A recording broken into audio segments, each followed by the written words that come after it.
Students, आज का हमारा टॉपिक है towards quantum mechanical model of the atom.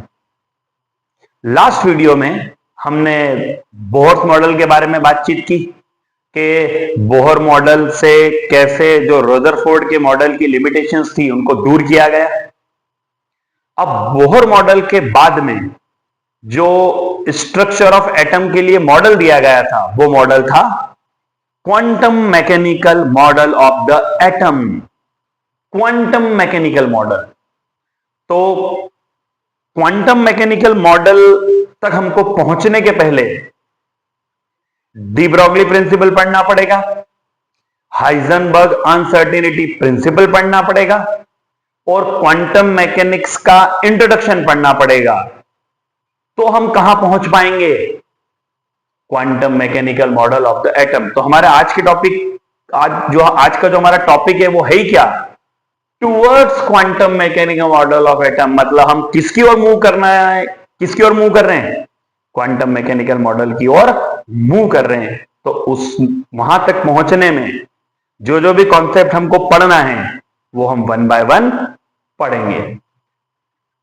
To overcome the difficulties of the Bohr's model. हमने Bohr's model की limitation में पढ़ा था कि बोहर मॉडल सिर्फ वन इलेक्ट्रॉन सिस्टम के लिए ही दिया गया था या होल्ड करता है। वन इलेक्ट्रॉन सिस्टम मतलब ऐसे एटम की बात करें जिसमें कितना इलेक्ट्रॉन होता है? एक। एटम या आयन किसी की भी हम बात करें जिसमें कितना इलेक्ट्रॉन होता है? Single, one electron. To overcome the difficulties of Bohr model, several attempts were made to develop a more suitable and general model for atom. Suitable और जनरल मॉडल एटम के लिए दिया जा सके, इसके लिए बहुत सारे अटेम्प्ट किए गए। Two important developments which contributed significantly in the formulation of such a model were, तो जो क्वांटम मैकेनिकल मॉडल है उसके फॉर्मेशन में जो मेन कंट्रीब्यूशन रहा वो दो थ्योरीज का रहा। कौन सी दो थ्योरीज का? Dual behaviour of matter and Heisenberg uncertainty principle. इस वीडियो में हम ड्यूल बिहेवियर ऑफ मैटर पे बात करेंगे। इसको हम डी ब्रॉगली हाइपोथेसिस या डी ब्रॉगली फिनोमिनन भी बोल सकते हैं। तो आज का हमारा जो मेन फोकस रहेगा ड्यूल बिहेवियर ऑफ मैटर पे रहेगा। पिछले जो हमारी पूरी सीरीज चली आ रही है उसमें पिछले वीडियोस में हम बात कर चुके हैं कि लाइट जो है वो वेव के समान भी बिहेव करती है और पार्टिकल के समान भी बिहेव करती है। ये स्टेबलाइज किसने किया था? अल्बर्ट आइंस्टाइन ने। उसी को आगे बढ़ाते हुए लुइस डिब्रॉय या लुइस डी ब्रॉगली ने क्या बताया कि जैसे लाइट का ड्यूल बिहेवियर होता है वैसे ही मैटर का भी क्या होता है? ड्यूल बिहेवियर होता है।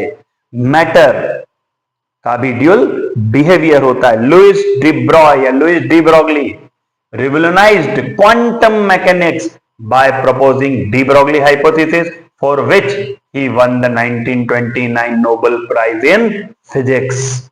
अब डी ब्रॉगली हाइपोथेसिस की तरफ मूव करें तो the French physicist de Broglie या de Broglie in 1924 proposed that matter like radiation should also exhibit dual behavior।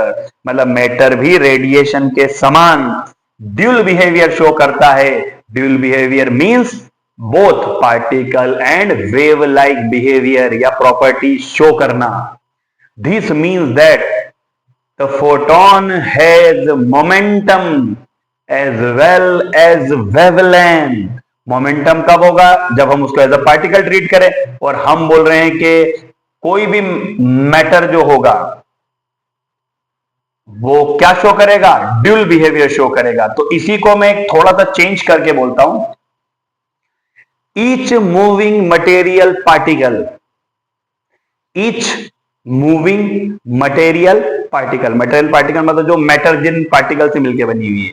तो each material particle, each moving material particles exhibit both behaviour particle as well as wave like behaviour. तो आपको अगर matter ध्यान हो तो हमने क्या पढ़ा था कि मैटर किससे मिलके बना हुआ है? कंपाउंड से। कंपाउंड किससे मिलके बना हुआ है? मॉलिक्यूल से। मॉलिक्यूल किससे मिलके बने हुए हैं? एटम से। एटम किससे मिलके बना हुआ है? सब एटॉमिक पार्टिकल से। सब एटॉमिक पार्टिकल्स कौन?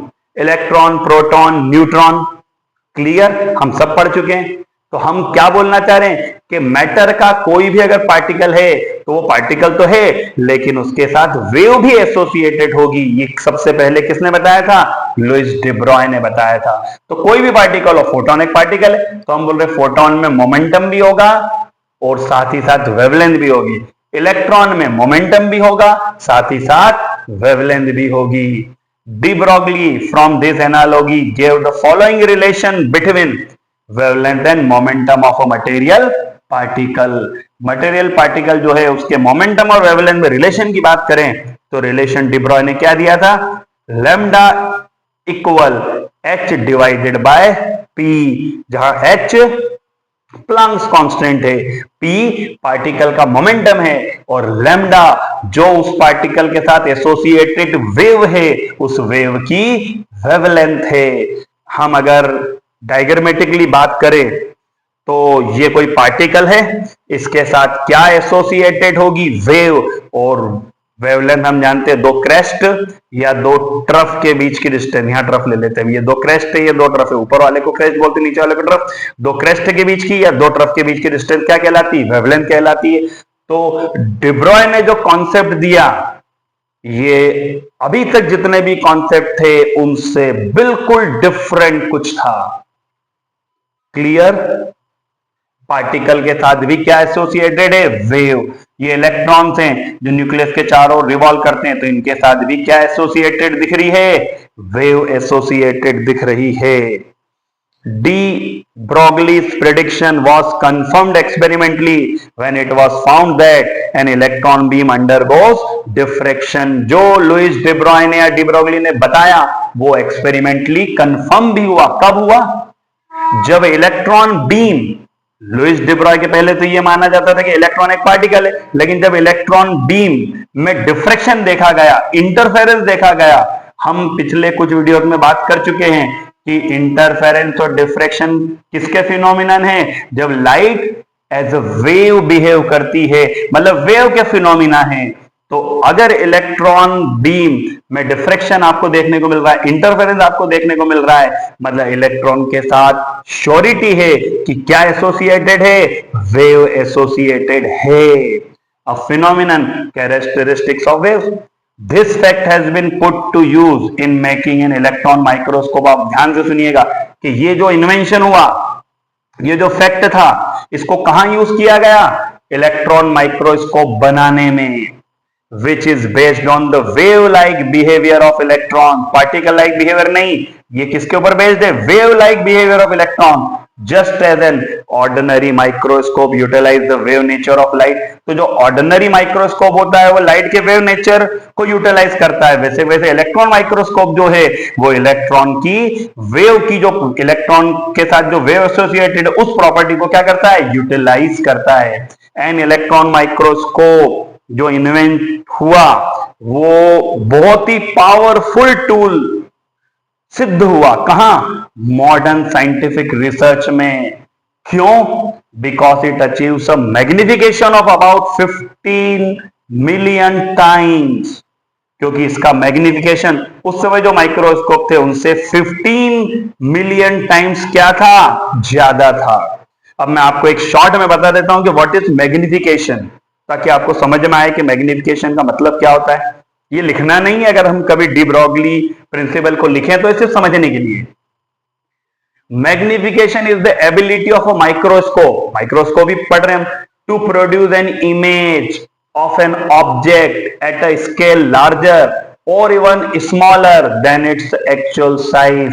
मतलब मैग्निफिकेशन का मतलब क्या होता है? जो एक्चुअल साइज है हम उसको जितना चाहे उतना बड़ा भी कर सकते हैं इसकी हेल्प से, और जितना चाहें उतना छोटा भी कर सकते हैं। तो ये अगर आप माइक्रोस्कोप की हेल्प से कर पा रहे हो तो इसको बोलते हैं मैग्निफिकेशन। तो ये पहले पॉसिबल नहीं था, लेकिन इलेक्ट्रॉन माइक्रोस्कोप की खोज होने से ये पॉसिबल हो पाया कि हम किसी भी ऑब्जेक्ट को उसकी ओरिजिनल एक्चुअल साइज से बहुत बड़ा भी कर सकते थे और बहुत छोटा भी कर सकते थे। Clear? According to de Broglie, every object in motion has a wave character. अब आप ध्यान से सुनिएगा, अब हम ये बोलेंगे कोई भी ऑब्जेक्ट अगर वो मोशन में है तो उसका क्या होगा? वेव कैरेक्टर, या उसके साथ वेव एसोसिएटेड होगी। हम ये बोले the wavelength associated with ordinary object are so short because of their large masses that their wave properties cannot be detected। अब हम क्या बोलना चाह रहे हैं कि जो ऑर्डिनरी ऑब्जेक्ट होता है, ऑर्डिनरी ऑब्जेक्ट मतलब कुछ भी हम अगर मूव कर रहे हैं तो हमारे साथ भी वेव एसोसिएटेड है। कोई गाड़ी अगर मूव कर रही है तो उसके साथ भी क्या है? वेव। कोई भी ऑब्जेक्ट हो उसके साथ वेव एसोसिएटेड है। वो वेव दिखती क्यों नहीं है? क्योंकि जो ऑर्डिनरी ऑब्जेक्ट है उनका मास क्या होता है? बहुत ज्यादा होता है। तो मास अगर ज्यादा होता है, रिलेशन को देखिए आप, ये मोमेंटम है, मोमेंटम का फॉर्मूला होता है मास मल्टीप्लाई बाय वेलोसिटी। तो अगर मास हायर है तो लैम्डा क्या होगा? कम होगा, इनवर्सली प्रोपोर्शनल होंगे। तो ऑर्डिनरी जो ऑब्जेक्ट होते हैं उनका मास हेवी होता है, ज्यादा होता है, तो लैम्डा जो है वो क्या होगा? कम होगा। मतलब जो ऑर्डिनरी ऑब्जेक्ट होते हैं उनके हायर मास के कारण उनके साथ जो वेव एसोसिएटेड होती है उसकी वेवलेंथ बहुत कम होती है, तो हम उसको डिटेक्ट नहीं कर पाते या हम उसको देख नहीं पाते हैं। The wavelength associated with electron and other subatomic particles, electron या सब एटॉमिक पार्टिकल का मास क्या है? बहुत स्मॉल है, तो वेवलेंथ मेजरेबल होगी, इतनी होगी कि हम उसको मेजर कर पाएंगे। मतलब इनके साथ जो वेव एसोसिएटेड होती है हम उसको इजीली जज कर सकते हैं, प्रिडिक्ट कर सकते हैं, देख सकते हैं। Clear? By the help of devices. अब एक बहुत इंपॉर्टेंट बात जो 11th लेवल तक नहीं आती है पर पढ़ना जरूरी है। बाद में ये कंफर्म हुआ एक्सपेरिमेंट से कि किसी भी पार्टिकल के साथ एक वेव एसोसिएटेड नहीं होती है, बहुत सारी वेव्स एसोसिएटेड होती है। ध्यान से सुनिएगा, एक वेव एसोसिएटेड नहीं होती है, बहुत सारी वेव्स एसोसिएटेड होती है, और वो सारी वेव्स मिलके क्या बनाती है? वेव पैकेट को बनाती है। ये वेव पैकेट है, वेव पैकेट बनाती है।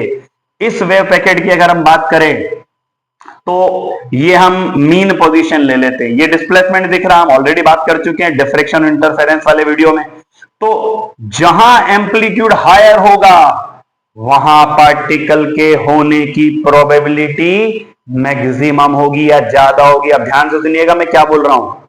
ये वेव किसके साथ या वेव पैकेट किसके साथ एसोसिएटेड है? पार्टिकल के साथ। हम पार्टिकल में भी इलेक्ट्रॉन की बात कर ले, मतलब ये पूरा वेव पैकेट इलेक्ट्रॉन के साथ एसोसिएटेड है, मतलब इसी में कहीं इलेक्ट्रॉन है।